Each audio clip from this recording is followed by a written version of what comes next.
नमस्कार मित्रों, आप सभी दर्शकों का केशवनाथ यूट्यूब नामक चैनल पे स्वागत है, अभिनंदन है, वंदन है। आप सभी मित्रगणों का बहुत बहुत स्वागत करता हूँ। मैं केशवनाथ। मित्रों, जैसा कि आप लोग जानते हैं, यह केशवनाथ नामक जो यूट्यूब चैनल है, इस पे ब्राह्मण ग्रंथों का 250 प्रश्न प्रस्तुत पूर्व में किया जा चुका है 4 पार्टों में। और इसके बाद हम लोग ब्राह्मण ग्रंथों के विषय में यहाँ पर परस्पर चर्चा भी करते हैं। तो आज उसी क्रम में ब्राह्मण ग्रंथों का विस्तृत परिचय, विस्तृत विवेचन, विस्तृत परिचय जानने के लिए हम लोग आज फिर से उपस्थित हुए हैं। तो मित्रों, कल जो है ब्राह्मण शब्द का जो ग्रंथवाची है कौन सी लिंग में होता है यह कहा था। जो मेदिनी कोशकार है उनका वचन है,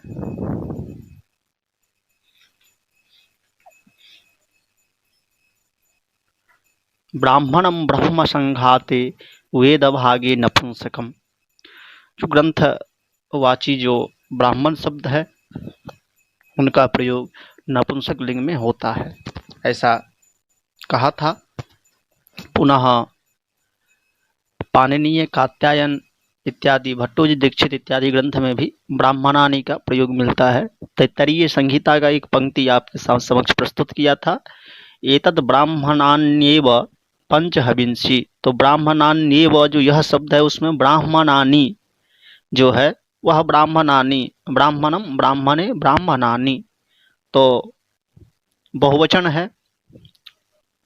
इस प्रकार फिर जो है ब्राह्मण शब्द का क्या है अर्थ, तो ब्रह्म वही मंत्र, ये शतपथ ब्राह्मण की पंक्ति आपके सामने कहा था। फिर ब्राह्मण का एक अर्थ प्रस्तुत किया था, यज्ञ होता है। फिर ब्राह्मण का एक अर्थ प्रस्तुत किया था, रहस्य भी होता है। फिर जो है ब्राह्मण ग्रंथों का परिचय किया है। तो ब्राह्मण ग्रंथों का डिफिनेशन ऑफ ब्राह्मण ग्रंथ था। तो ब्राह्मण ग्रंथ की परिभाषा क्या है, तो भट्टभास्कर के द्वारा जो परिभाषा दी गई है, ब्राह्मणम नाम कर्मणः तन्मंत्राणाम च व्याख्यान ग्रंथः। ये परिभाषा के बारे में चर्चा किए थे हम लोग। जो ब्राह्मण उसे कहते हैं जो कर्म होता है उनके मंत्रों का जो व्याख्यान करता है उसी को हम ब्राह्मण कहते हैं।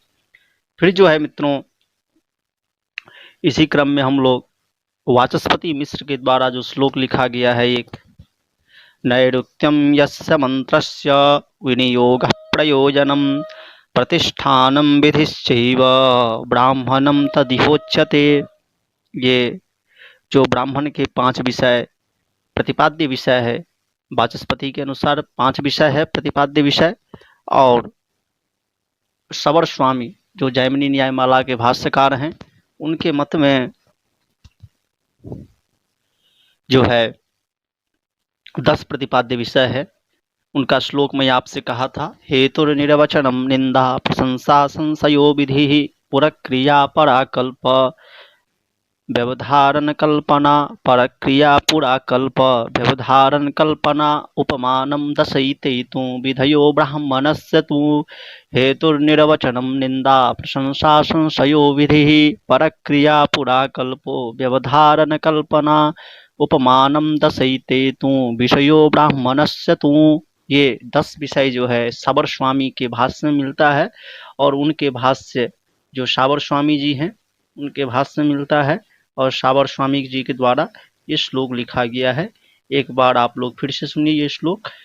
और यदि ये श्लोक आप लोग लिखित रूप में चाहते हैं तो मेरा जो 250 श्लोक 250 प्रश्नों का प्रश्नावली है, उस प्रश्न में 4 पार्ट में है, इसी यूट्यूब चैनल पे है। तो आप यूट्यूब चैनल पे जो प्रश्नावली है ब्राह्मण ग्रंथों का वो जाके देख सकते हैं, वहाँ आपको ये श्लोक भी मिल जाएगा। तो हम इस श्लोक का वैसे 2 बार फिर आपके सम्मुख उच्चारण करने जा रहा हूँ। हेतुर्निर्वचनम निंदा प्रशंसा संशयो विधि पुरक्रिया पराकल्प व्यवधारण कल्पना उपमानं दशैते तु विधयो ब्राह्मणस्य तु हेतुर्निर्वचनं निन्दा प्रशंसा संशयो विधिः परक्रिया पुराकल्प व्यवधारण कल्पना उपमानं दशैते तु विधयो ब्राह्मणस्य वै। इस प्रकार मित्रों ये सावर स्वामी जी जो हैं, सावर स्वामी जी के द्वारा यह ब्राह्मण ग्रंथों का 10 प्रतिपाद्य विषय बताया गया है, जो कि आपके सम्मुख प्रस्तुत किया। अब मित्रों इसमें एक शब्द आया हुआ है, उसका नाम है परक क्रिया और पुराकल्प। तो परक क्रिया और पुराकल्प क्या होता है, इसके लिए एक श्लोक बहुत प्रसिद्ध है, वो आप लोगों के सम्मुख सुनाने जा रहा हूँ।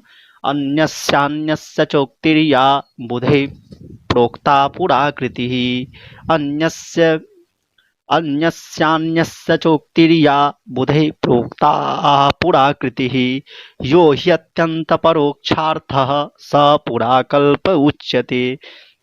अन्यस्यान्यस्य चोक्तिर्या बुधे प्रोक्ता पुराकृतिः यो ह्यत्यन्तपरोक्षार्थः स पुराकल्प उच्यते। देखिए मित्रों, अब कह रहे जो परक क्रिया है, वो परक क्रिया हम किसको कहते हैं? तो कह रहे हैं अन्यस्य अन्यस्य चोक्तिर्या, जो दूसरे को उक्ति हो, बुधे प्रोक्ता, और जो विद्वानों के द्वारा प्रस्तुत किया गया हो, उसे ही हम कहते हैं परकृति कहते हैं। और जो यो ह्यत्यंत परोक्षार्थः, जो अत्यंत परोक्ष हो, जो बहुत ही परोक्ष हो, उनको हम क्या कहते हैं? पुराकल्प कहते हैं। ये एक श्लोक के अनुसार है। और परक्रिया और पुराकृति का परिभाषा राजशेखर जो हैं, काव्य मीमांसाकार राजशेखर जी, वो भी जो हैं इतिहास के 2 भेद करते हैं, और उसमें पहला करते हैं परक्रिया और पुराकल्प को, उस दोनों भेद में रखते हैं इनको। तो हम इनके अनुसार राजशेखर जी जो काव्य मीमांसाकार हैं, राजशेखर के अनुसार हम लोग जो परक्रिया और पुराकल्प का परिभाषा जानेंगे। तो परक्रिया किसको कहते हैं? यस्याम कथायाम एकमेव नायको भवति सा परक्रिया। तो कहते हैं सा परक्रिया, वह परक्रिया है जिस कथा में केवल एक ही नायक हो, उसको हम परक्रिया कहते हैं। जैसे रामायणम, इसमें केवल राम ही नायक है, इसीलिए इसको परक्रिया कहा जाता है। अब कहते हैं जो पुराकल्प क्या होता है, तो पुराकल्प का परिभाषा प्रस्तुत करते हुए कहते हैं जो जहाँ पे बहुत सारे नायक हो, केवल एक ही नायक ने बहुत सारा नायक हो, उसको हम कहते हैं पुराकल्प। तो पुराकल्प कौन सा ग्रंथ है? महाभारत है, ये यहाँ पे प्रस्तुत किया जाता है। और फिर मित्रों इस संबंध में आपको जो विशेष था परक्रिया पुराकल्प, जो विषय बहुत ही गंभीर है, उसके संबंध में आपसे कहा। पुनः कल जो है विधि के बारे में हम लोग चर्चा किए थे, जो विधि क्या होता है, तो विधि के बारे में हम लोग चर्चा किए थे, क्योंकि ब्राह्मण ग्रंथ का जो मुख्य प्रतिपाद्य विषय है वह क्या है? विधि है। और विधि क्या है? विधि रेव यज्ञ, विधि ही क्या है? यज्ञ है। तो यज्ञ अर्थात विधि के बारे में बहुत अच्छे से यहाँ पे प्रतिपादन किया गया है। जैसे देखिए सहनः पवस्व संगमे, ऋग्वेद का यह जो मंत्र है, यह किस चीज के लिए प्रयोग किया जाए? तो कहते हैं इस ऋचा का गान पशु के रोग निवृत्ति के लिए होता है। आनो मित्रा वरुणा, इस ऋचा का गान किसके लिए होता है? तो दीर्घ रोग निवृत्त्यर्थम, जो बहुत काल से रोग है, उस रोग को निवृत्ति के लिए इसका प्रयोग किया जाता है। इस प्रकार से कहा गया है। और ये पंक्ति कहाँ का है? अमेध्यो वै पुरुषो यद निर्णितम वदति तेन पूतिरंतरतः मेध्या वा आपः मेध्यो भूत्वा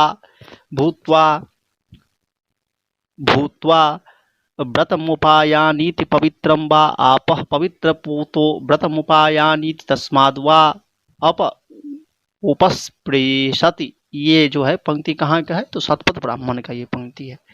इस प्रकार से विनियोग को हम पढ़ते पढ़ते विनियोग के बारे में चर्चा किए थे, और विनियोग के लिए मैंने कहा था तत्र विधि।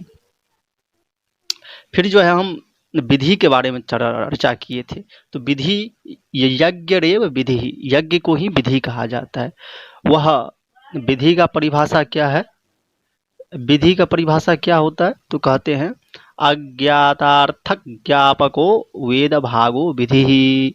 विधि का परिभाषा क्या है? तो कह रहे हैं अज्ञातार्थक ज्ञापको वेद भागो विधि। इसको हम, यह जो है विधि का लक्षण है। अब कह रहे हैं जो विधि कति विधा, विधि कितने प्रकार का होता है? तो कह रहे हैं 4 प्रकार के। कौन कौन से?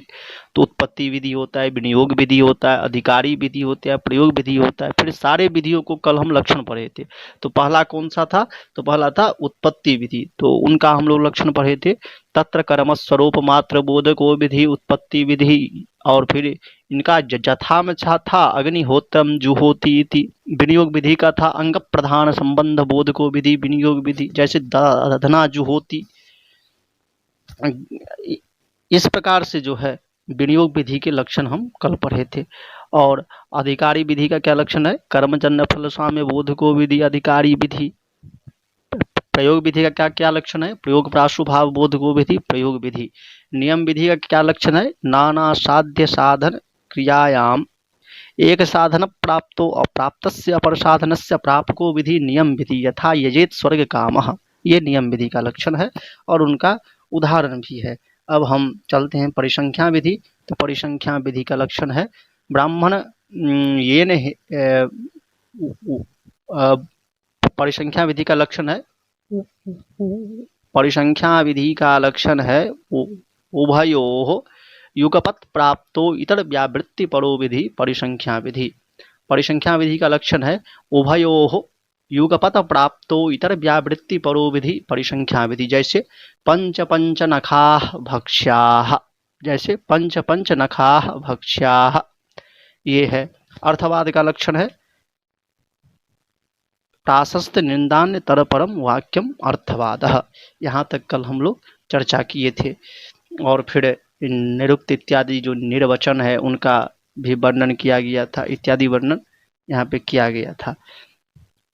आज हम चलते हैं, सबसे पहले ये देखते हैं जो कौन सी वेद का कौन ब्राह्मण है। तो सबसे जो पहला वेद है, प्राचीन वेद है, उसका नाम है ऋग्वेद। ऋग्वेद, ऋग्वेद है उसका नाम। उसके कितने ब्राह्मण हैं अभी? तो उसके ब्राह्मण है 2। पहला कौन सा है? पहला ब्राह्मण है ऐतरेय ब्राह्मण। कौन सा ब्राह्मण है? ऐतरेय ब्राह्मण, ऐतरेय ब्राह्मण है। और दूसरा कौन सा है? तो दूसरा सांख्यायन ब्राह्मण। सांख्यायन ब्राह्मण है, सांख्यायन ब्राह्मण है। आपको समझ लेना है, यहाँ पे नहीं आ पाएगा इसलिए नहीं लिख पा रहा हूँ। और सांख्यायन ब्राह्मण है। और मित्रों, तो इस प्रकार सांख्यायन ब्राह्मण को ही हम कौशिकी ब्राह्मण कहते हैं। इस प्रकार मित्रों ऋग्वेद का ब्राह्मण कितने हो गए? ऋग्वेद का ब्राह्मण, ऋग्वेद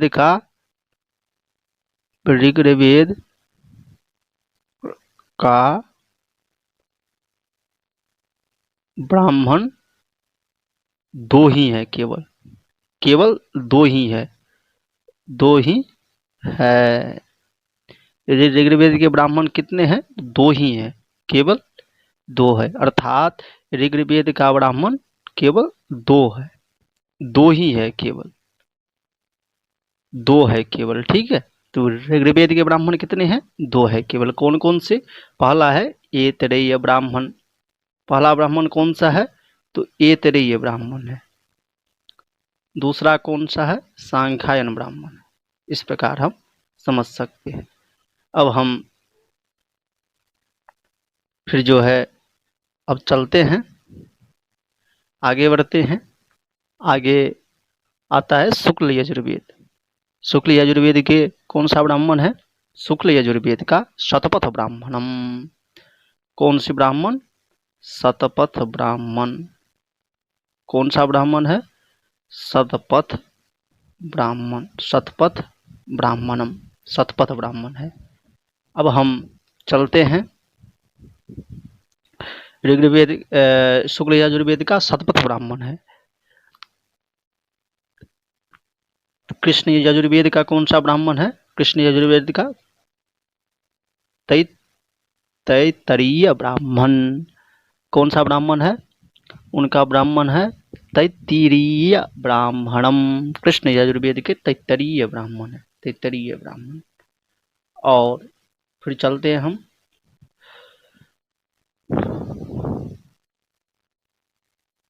जो सामवेद है, सामवेद के कितने ब्राह्मण हैं? तो सामवेद के ब्राह्मण के विषय में सायन जी का मत है जो केवल 8 ब्राह्मण है।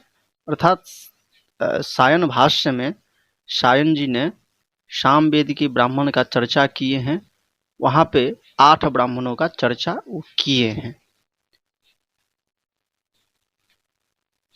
और वैसे हमें 9 ब्राह्मण प्राप्त होते हैं, वैसे हमें 9 ब्राह्मण प्राप्त होते हैं।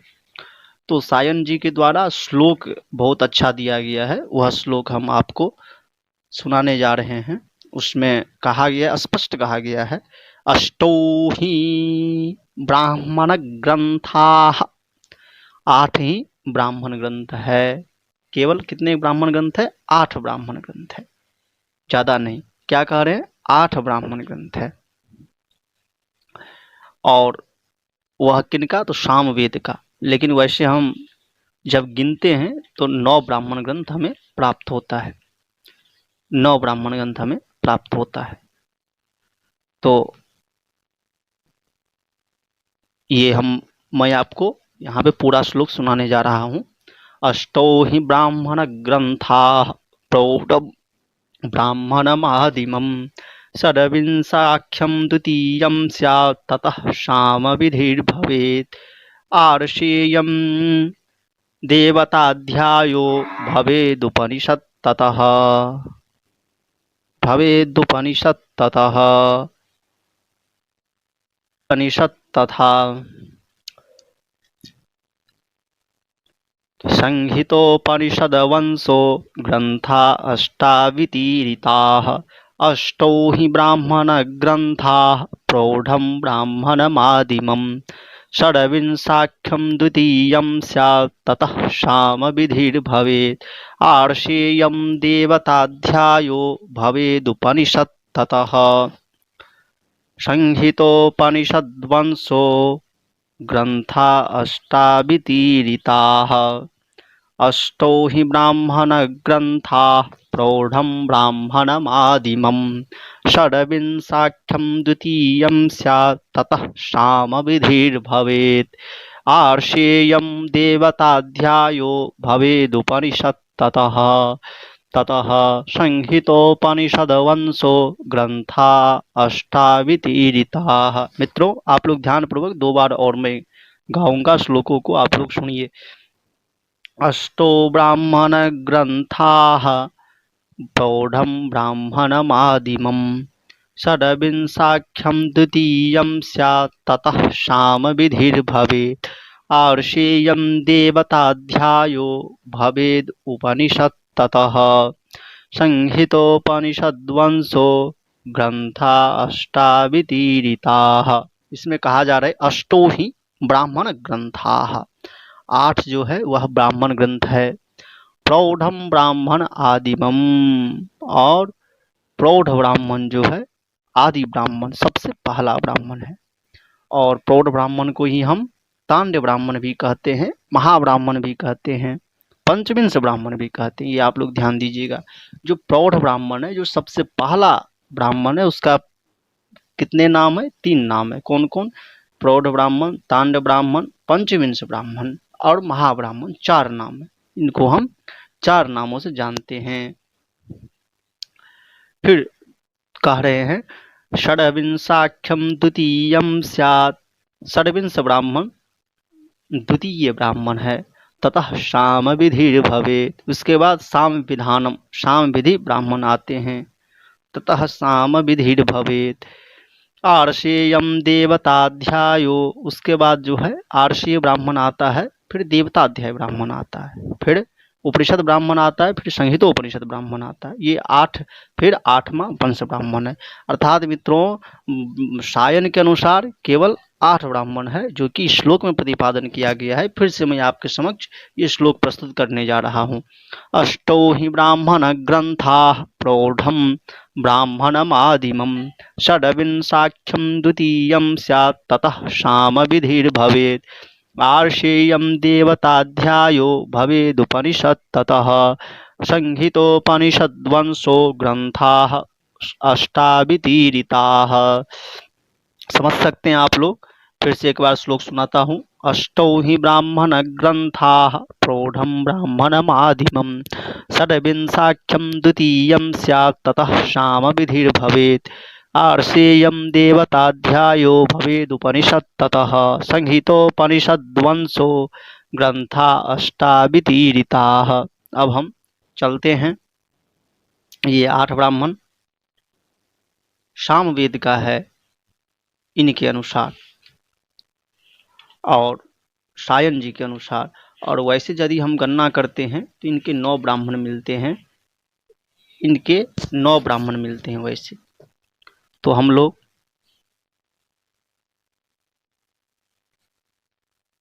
उसका भी जो 9 ब्राह्मण दिखाए गए हैं वो भी आपके समक्ष प्रस्तुत करने जा रहा हूँ। 9 ब्राह्मण कौन कौन से हैं आप लोग ध्यान से सुनिएगा।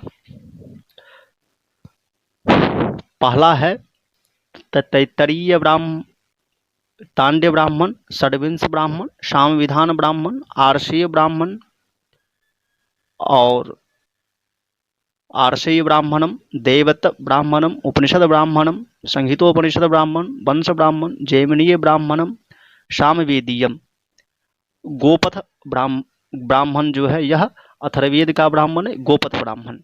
इस प्रकार 9 सामवेद का और ऋग्वेद का केवल एक ब्राह्मण ग्रंथ मिलता है, उनका नाम है गोपथ ब्राह्मण। वो गोपथ ब्राह्मण भी 2 भागों में बटा हुआ है, पूर्व गोपथ और उत्तर गोपथ।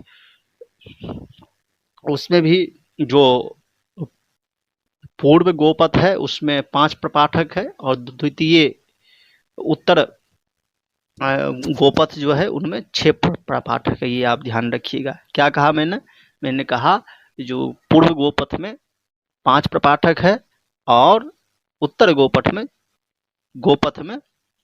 गोपथ ब्राह्मण में 6 प्रपाठक है। ये आप लोग ध्यान रखिएगा। अब हम चलते हैं जो इसमें मित्रों आचार्याणाम अत्र त्रयः गणाः समुपलब्धाः भवन्ति। आचार्यों का यहाँ पे 3 गण समुपलब्ध भी होते हैं, सम्यक प्रकार से उपलब्ध भी होते हैं। उसमें कौन कौन से? एक पहला है मांडुकी। इस प्रकार से जो 3 गण है उसमें पहला है मांडुकीय गण, दूसरा है सांख्यायन गण, तीसरा है अश्वलायन गण। इस प्रकार अनुब्राह्मणादीनि ये शब्द जो है पाणिनि जी के अष्टाध्याय में भी मिलते हैं, जिनका कि बोध होता है ब्राह्मण सदृशो हो कश्चन ग्रंथ, ब्राह्मण के सदृश कोई से ग्रंथ जिनको लोग अध्ययन करते थे। और इस शब्द का प्रयोग, अनुब्राह्मण शब्द का प्रयोग भट्टभास्कर के द्वारा तैत्तरीय संहिता में भी हुआ है। ये आप लोग ध्यान दीजिएगा। जो अनुब्राह्मण शब्द का प्रयोग कहाँ पे हुआ है? तो भट्टभास्कर के द्वारा तैत्तरीय संहिता के भाष्य भूमिका में किया गया है अनुब्राह्मण शब्द का प्रयोग। अब हम लोग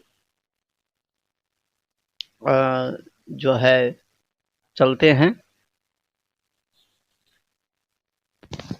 विषय विवेचन भी इनका हो चुका है और कौन से ब्राह्मण के कौन से ग्रंथ है ये भी विवेचन इनका हो चुका है। तो मित्रों एक बार फिर से मैं जो है आपके समक्ष कौन से ब्राह्मण कौन से वेद का है ये प्रस्तुत करने जा रहा हूँ। ऋग्वेद के ब्राह्मण ग्रंथ कितने हैं? ऋग्वेद के केवल 2 हैं। कौन कौन है? तो ऐतरेय ब्राह्मण है और सांख्यायन ब्राह्मण है। सांख्यायन ब्राह्मण को ही कौशितकी ब्राह्मण कहते हैं। और फिर शुक्ल यजुर्वेद के कितने हैं? शुक्ल यजुर्वेद के शतपथ ब्राह्मण है और कानो ब्राह्मण भी है, लेकिन वो नाम मात्र है, जो 2 ब्राह्मण उसका भी कह सकते हैं। फिर जो है कृष्ण यजुर्वेद के कितने हैं? कृष्ण यजुर्वेद के कठ है, तैत्तरीय है, श्वेताश्वेतर है, कैवल्य है। किंतु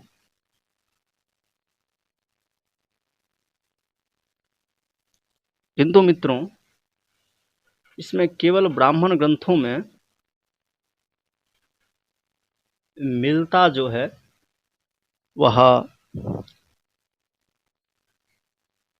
तैत्तरीय ब्राह्मण ही मिलता है, केवल तैत्तरीय ब्राह्मण ही मिलता है। तो कृष्ण यजुर्वेद के ब्राह्मण कितने हो गए? 1 हो गए तैत्तरीय ब्राह्मण, फिर दूसरा प्लस 1, तो कितने हो गए? शतपथ ब्राह्मण।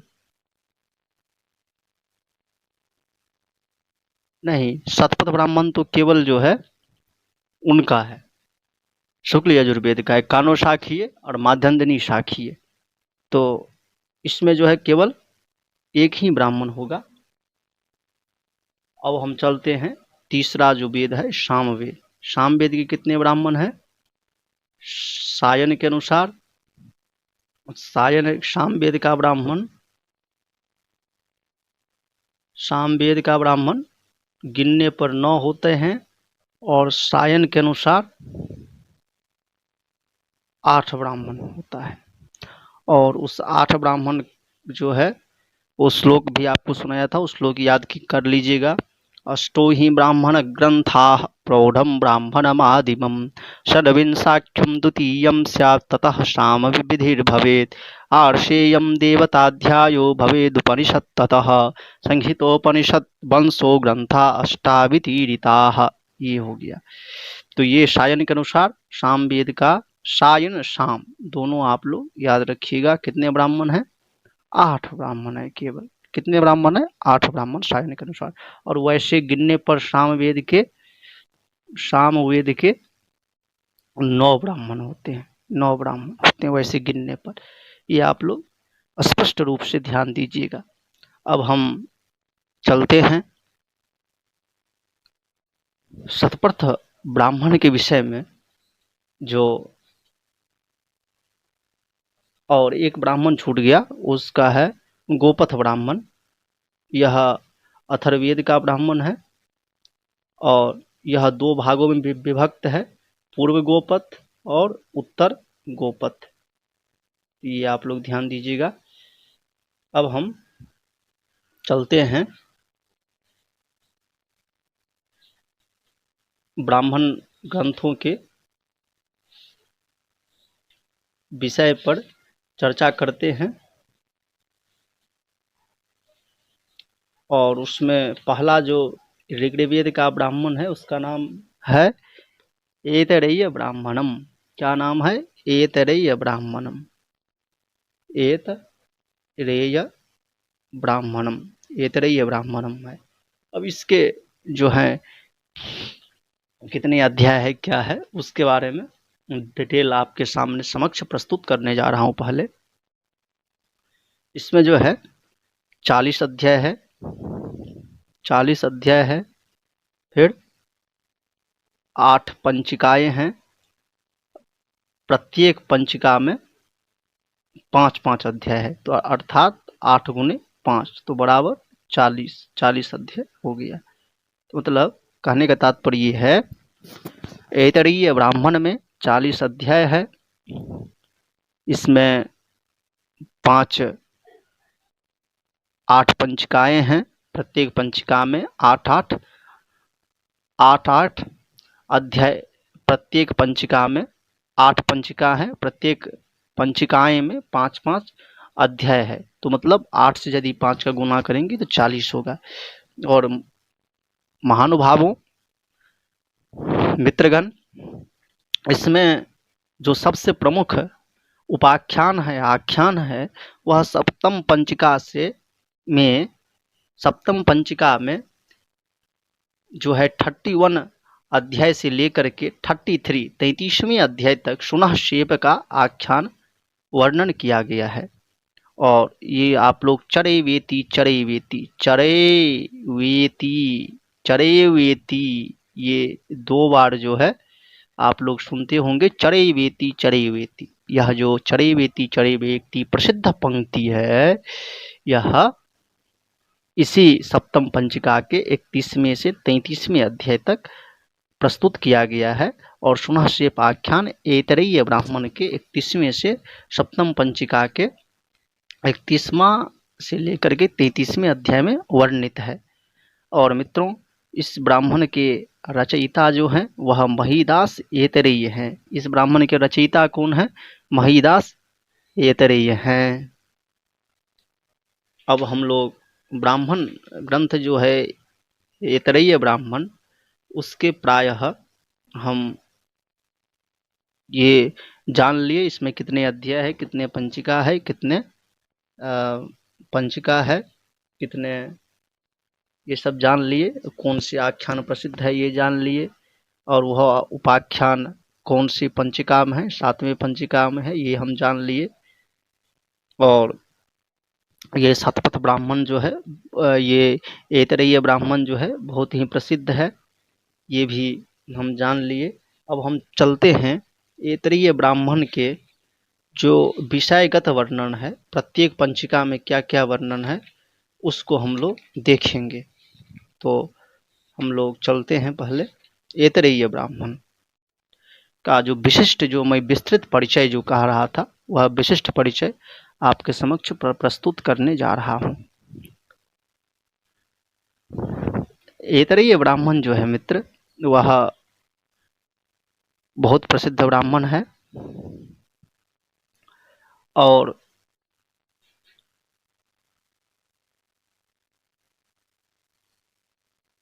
सप्तम पंचिका का जो मैं वर्णन किया था, उसमें 31वें से लेकर के 33वें अध्याय तक सुनः शेप उपाख्यान का वर्णन है। और इनका जो होत्री है वह ऋत्विज है। और इसके प्रथम द्वितीय पंचिका में अग्निष्टोम याग का वर्णन किया गया है, उनके विधि विधान के, उनके कर्तव्य का विस्तृत वर्णन किया गया है। मतलब ऐतरेय ब्राह्मण की जो प्रथम और द्वितीय पंचिका है उसमें अग्निष्टोम याग का वर्णन किया गया है, विधि विधान का वर्णन किया गया है, कर्तव्य का वर्णन किया गया है। अयम एवाग्निष्टोमः समस्त सोमयागानां प्रकृतिरस्ति। यह अग्निष्टोम याग जो है वह समस्त यागों का प्रकृति याग है। मित्रों देखिए, एक जो है प्रकृति याग होता है, एक विकृति याग होता है। तो जो मूल याग होता है वह प्रकृति याग होता है। तो प्रकृति याग जो है वह अग्निष्टोम याग ही है, समस्त सोमयाग। सोमयाग केवल एक याग नहीं है, वो नाना याग, यज्ञों के, यागों के समूह का एक सोमयाग है। उसका प्रकृति कौन यह है? तो अग्निष्टोम याग है। इस चीज का वर्णन ऐतरेय ब्राह्मण के प्रथम एवं द्वितीय पंचिका में किया गया है।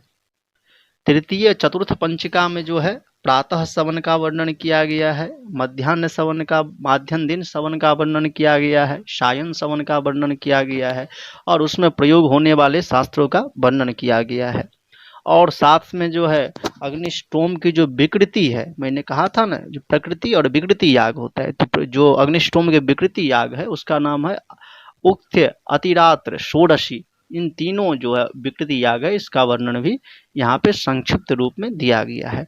अब हम चलते हैं ऐतरेय ब्राह्मण के पंचम पंचिका में क्या वर्णन किया गया है। तो द्वादशाह याग का वर्णन किया गया है। षष्ठ पंचिका में क्या किया गया है? तो सप्त दिवसात्मानाम यागानाम वर्णनम अस्ति। 7 दिवसों का जो याग है उनका वर्णन किया गया। मतलब ऐतरेय ब्राह्मण के 7वें ब्राह्मण, 6ठे जो पंचिका है, उस पंचिका में सप्त दिवसात्मक जो याग होता है उसका वर्णन किया गया है। इस प्रकार हम सप्तम पंचिका जो है, वह सप्तम पंचिका का जो प्रधान विषय है वो राजसु यज्ञ है। ये मित्रों ध्यान रखिएगा, सप्तम पंचिका आपको पूछ सकते हैं इसी में जो है सुनह सेप जो प्रख्यात आख्यान है, उस आख्यान का भी वर्णन किया गया है विस्तार पूर्वक। अष्टम पंचिका में जो है ऐतिहासिक दृष्टि से बहुत ही गरिमामयी है, और इनमें जो है प्रथम इंद्र महाभिषेक के वर्णन किया गया है, और फिर जो है उसी के आधार पर जो चक्रवर्ती राजा हैं, ऐसे नृपों का महाभिषेक का रोचक वर्णन किया गया है। और ऐतरेय ब्राह्मण की अंतिम अध्याय में जो है जो पुरोहितेभ्यः धार्मिकस्य राजनीतिकस्य च महत्वस्य प्रतिपादनम, पुरोहित के द्वारा धार्मिक और राजनीतिक महत्व का प्रतिपादन बहुत ही अत्यंत सुंदरतया वर्णन किया गया है। इस प्रकार जो है मित्रों ऐतरेय ब्राह्मण का ये जो है परिचय हुआ। अब हम चलते हैं विकिपीडिया जो है उस पे देखते हैं जो ऐतरेय ब्राह्मण के बारे में क्या क्या कहा गया है। जैसा कि मित्रों मैंने कहा था, जो विकिपीडिया पे जा कर के हम ऐतरेय ब्राह्मण के बारे में जो खास जानकारियां होगी वह भी जानेंगे। तो हम चलते हैं यहाँ पर विकिपीडिया में। ये देखिए मित्रों, यहाँ पे लिखा हुआ है विकिपीडिया। हम विकिपीडिया पे पहुँच गए हैं, और यहाँ देखिए ऐतरेय ब्राह्मण भी लिखा गया है। तो हम चलते हैं। देखिए इसमें कहा गया है ऐतरेय ब्राह्मण ऋग्वेद की एक शाखा है, अर्थात ऐतरेय ब्राह्मण जो है वह ऋग्वेद का एक शाखा है जिसका केवल ब्राह्मण ही उपलब्ध है। जिनका केवल क्या है, ब्राह्मण ही उपलब्ध है, संहिता नहीं। अर्थात ऐतरेय जो है संहिता उपलब्ध नहीं है, नाम मात्र है। ठीक है, संहिता नहीं है।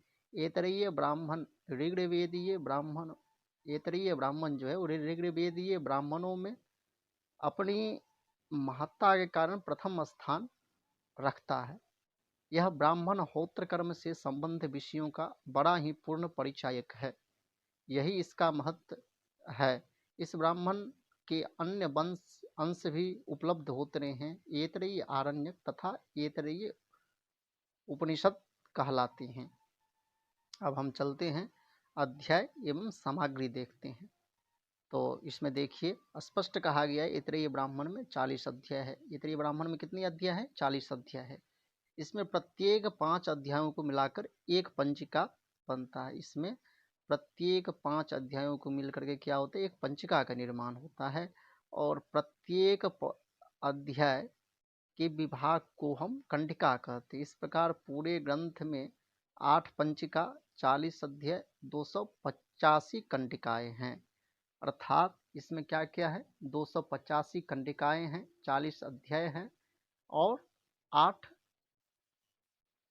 पंचिका है, 40 अध्याय है, 285 कंडिकाएं हैं। पंचिका कितना है, 8 है। पंचिका कितना है, पंचिका 8 है। अध्याय कितना है, हम चलते हैं, अध्याय कितना है, अध्याय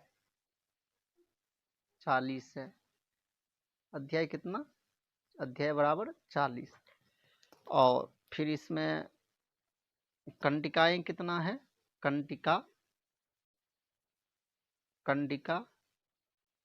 कंडिका जो है वह 285 है। ये मित्र ध्यान दीजिएगा। अर्थात मित्रों एक बार और ध्यान से सुनिए, इसमें 40 अध्याय है, 8 पंचिका है, प्रत्येक अध्याय में 5-5, प्रत्येक पंचिका में 5-5 अध्याय है। अर्थात एक पंचिका जो है 5 अध्यायों का है। अब हम चलते हैं आगे, देखते हैं क्या है। समस्त सोम यागों की प्रकृति होने के कारण अग्निष्टोम का प्रथमतः विस्तृत विवरण किया गया है। प्रथम में जो है अग्निष्टोम याग का यहाँ पे वर्णन किया गया है। अनंतर सवनों में प्रयुक्त शास्त्रों का तथा अग्निष्टोम की विकृतियों उक्त अतिरात्र षोडशी याग, उक्त अतिरात्र और षोडशी याग जो अग्निष्टोम याग का विकृति है उसका भी वर्णन किया गया है। अब देखिए, और इसमें राजसूय जो सप्तम पंचिका है उसमें का वर्णन किया गया। उसके बाद सुनहक्षेप आख्यान का वर्णन किया गया है। और 8वें पंचिका में क्या वर्णन किया गया है? रुद्र इंद्र महाभिषेक और ऐतिहासिक दृष्टि से बहुत विशेष वर्णन है। अष्टम पंचिका में फिर कह रहे हैं, अष्टम पंचिका में मूर्धाभिषिक्त सम्राट का विशेष वर्णन किया गया है। मित्रों, आपसे जो आप मेरा प्रश्न देखे होंगे तो उसमें मैंने कहा था राजसूय यज्ञ जो है कौन से क्षत्रिय कर सकते हैं, तो जो मूर्धाभिषिक्त सम्राट है वही कर सकते हैं। अब हम चलते हैं ऐतरेय शब्द का व्याख्या देखते हैं। जो ऐतरेय शब्द का क्या व्याख्या है, तो देखिए यहाँ पे कहा जा रहा है ऐतरेय शब्द की व्याख्या एक प्राचीन टीकाकार ने की। इतरा अर्थात शूद्रा का पुत्र, जिसके कारण इस ब्राह्मण के मूल प्रवर्तक पर हीन जाति का होने का दोष लगाया जाता है, परंतु स्थिति ऐसी नहीं है। अवेस्ता का एक प्रख्यात शब्द है ऐत्रेय, जिसका अर्थ है ऋत्विज, यज्ञ कराने वाला पुरोहित। विद्वानों को दृष्टि में ऐतरेय को इस ऐतरेय से संबंध मानना भाषा शास्त्रीय शैली से नितांत उचित है। फलतः ऐतरेय शब्द का अर्थ है ऋत्विज। इस ब्राह्मण में प्रतिपाद्य विषय आलोचना करने पर इस अर्थ की यथार्थता में संदेह नहीं रहता। इस प्रकार आप लोगों ने जो विकिपीडिया है, विकिपीडिया पे भी ऐतरेय ब्राह्मण को पढ़ा। अब हम चलते हैं, और भी यदि कोई साइट पे ऐतरेय ब्राह्मण के बारे में कुछ लिखा हो तो आपके समक्ष प्रस्तुत करूंगा।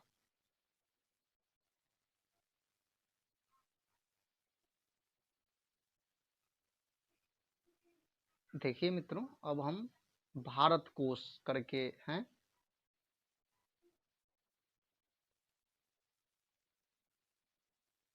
तो देखिए अब हम यहाँ पहुँच गए। यहाँ क्या क्या लिखा हुआ है?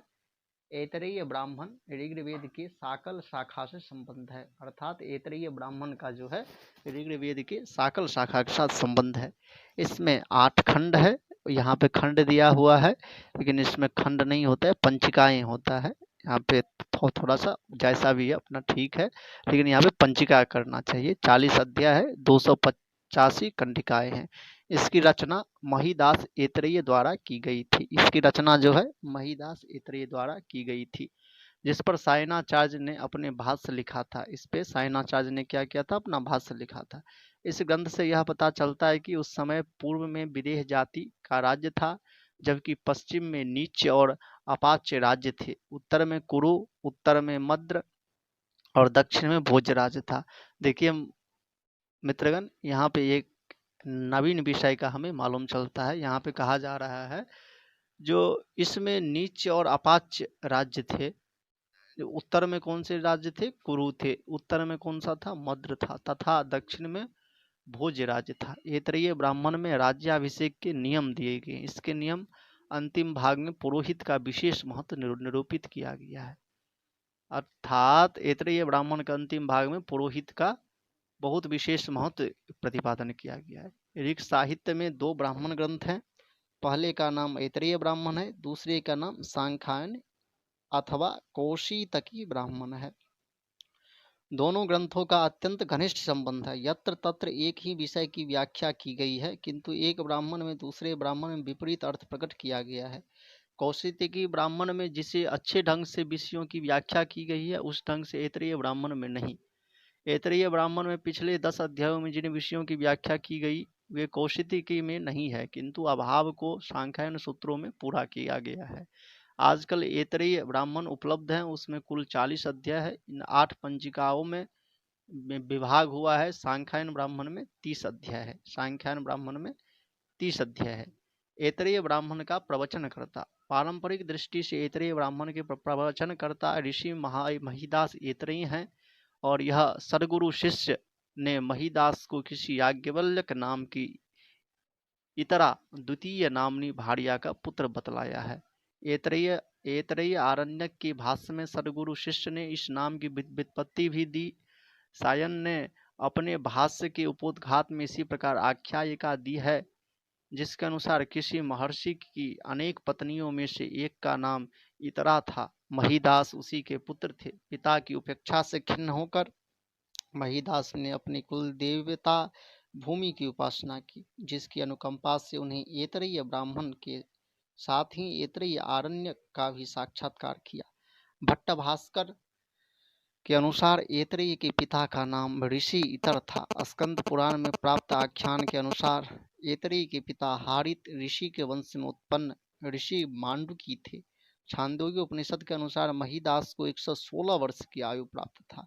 सांख्यान गृह सूत्र में भी इनके नाम का ऐतरेय और महेतरेय रूपों में के उल्लेख है।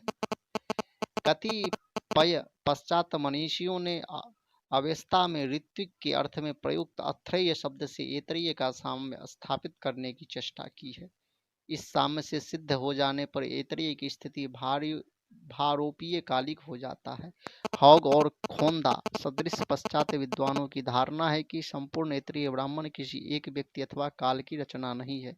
अधिक से अधिक महिदास ऐतरेय ब्राह्मण के वर्तमान पाठ का संपादक माना जा सकता है। इस प्रकार अब भारत कोश में जो है क्या लिखा हुआ था ये जाने। अब हम चलते हैं दूसरे कोई सी साइट पे, वहां पे यदि कुछ मिले तो वहां देखेंगे। अब देखिए यहाँ पे दूसरा अध्याय भी बनाया गया है, इसमें देखते हैं क्या लिखा हुआ है। ऐतरेय ब्राह्मण का विभाग, चयन चक्र और प्रतिपाद्य। संपूर्ण ऐतरेय ब्राह्मण में 40 अध्याय है। प्रत्येक 5 अध्यायों को मिलाकर एक पंचिका निष्पन्न हो जाती है, जिनकी कुल संख्या 8 है। अध्याय का आवंतर विभाजन खंडों में है, जिनकी संख्या प्रत्येक अध्याय में पृथक पृथक है। समस्त 40 अध्यायों में कुल 285 खंड है। ऋग्वेद की प्रसिद्ध होत्री वेद के रूप में है, इसीलिए उससे संबंध इस ब्राह्मण ग्रंथ में सोमयाग के होत्र पक्ष की विशद मीमांसा की गई है। होत्री मंडल में जिनकी होत्रक के नाम से प्रसिद्धि है 7 ऋत्विक होते हैं। उनके 7 ऋत्विक होते हैं। कौन कौन सी? होता, मैत्रा, वरुण, ब्राह्मणा, छंसी, न्यष्टा, पोता, अच्छावाक और आनिघ्र। ये सभी सोमयागों के तीनों सवनों त्रिमंत्रों से याज्ञा हैं, संपादन करते हैं। इनके अतिरिक्त पुरोनुवाक्याएं होती है, जिनके पाठ होम से पहले होता है। मैत्रा, वरुण, ब्राह्मणा, छंसी, अच्छावाक ये आज्य, प्रउग प्रभृति शस्त्रों का संसन करते हैं। इन्हीं का मुख्यतः प्रदान इस ब्राह्मण ग्रंथ में है। प्रसंगवश कतिपय अन्य कृत्यों का निरूपण भी हुआ है। होता के द्वारा पठनीय प्रमुख शस्त्र ये हैं: आज्य शस्त्र, प्रउग शस्त्र, मरुततीय शस्त्र, निष्कैवल्य शस्त्र, वैश्वदेव शस्त्र, अग्नि मरुत शस्त्र, षोडशी शस्त्र, पर्याय शस्त्र, आश्विन शस्त्र आदि। याज्ञा और पुरोनुवाक्या को छोड़कर अन्य शास्त्र प्रायः त्रिच होते हैं, जिनमें पहली और अंतिम उत्तमा ऋचा का पाठ 3-3 बार होता है। उत्तमा ऋचा को ही परिधानिया भी कहते हैं। पहली ऋचा का ही परिभाषिक नाम प्रतिपद भी है। उन्हें औचित्य का विवेचन वस्तुतः ऐतरेय ब्राह्मण का प्रमुख उद्देश्य है। अग्निष्टोम समस्त सोम यागों का प्रकृतिभूत है, अतएव इसका सर्वप्रथम विधान किया गया है।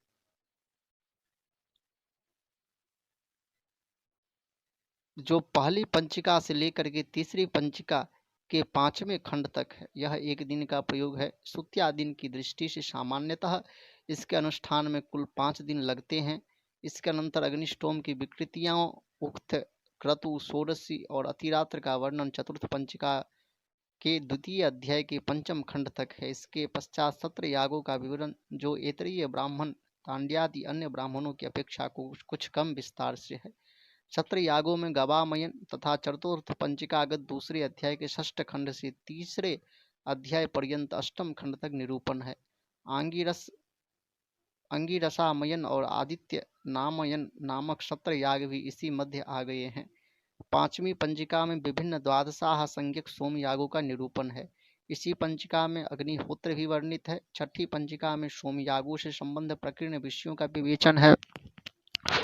इसी पंचिका के चतुर्थ पंचम अध्याय में बाल्यखिल्यादि सूक्त का विशद प्ररोचना की गई है, जिनकी गणना खिलों के अंतर्गत की जाती है। 7म पंचिका का प्रारंभ यद्यपि पशु अंगों की विभक्ति प्रक्रिया के विवरण के साथ होता है, किंतु इसके किंतु इसके अग्निहोत्र के लिए विभिन्न प्रायश्चित्तों, तीसरे सुनः सोप इत्यादि उपाख्यान चतुर्थ अध्याय में राजसूय याग के प्रारंभिक कृत्यों का विवरण है। 8वीं पंचिका के प्रथम 2 अध्यायों में राजसूय याग का ही निरूपण है, किंतु अंतिम 3 अध्याय सांस्कृतिक और ऐतिहासिक दृष्टि से अत्यंत महत्वपूर्ण विवरण इंद्र महाभिषेक, पुरोहित की महत्ता तथा ब्रह्म परिमर का प्रस्तावक है। ब्रह्म का अर्थ यहाँ वायु है और इस वायु के चारों ओर विद्युत दृष्टि, चंद्रमा, आदित्य और अग्नि प्रभृति का अंतर्भाव मरण प्रकार की परिमर है। यज्ञ की सामान्य प्रक्रिया से हटकर सोचने पर यह कोई विलक्षण वैज्ञानिक कृत्य प्रतीत होता है। इनमें 30 अध्यायों तक प्राच्य और प्रतीच्य उभय बुध विद्वानों के मध्य कोई मतभेद नहीं है। यह भाग निर्विवाद रूप से तैत्तिरीय ब्राह्मण का प्राचीनतम भाग है। इसमें भी प्रथम 5 अध्याय तैत्तिरीय ब्राह्मण में भी पूर्ववर्ती माने जा सकते हैं। कीथ की इस धारणा के विपरीत विचार विवेचना करने के अनंतर पश्चात विद्वानों का विचार है कि 7वीं 8वीं पंचिकाएं परवर्ती इस संदर्भ में प्रदत्त तर्क ये हैं। अब मित्रों, हम लोग इसके आगे और किसी दिन नए देखेंगे। आज के लिए नमस्कार, धन्यवाद। मेरे चैनल यदि आपको अच्छी लगी तो लाइक करिएगा, सब्सक्राइब करिएगा एवं शेयर करिएगा। यदि अच्छा नहीं लगे तो डिसलाइक के का जो बटन है वह बटन दबाइएगा और कमेंट भी करिएगा। नमस्कार।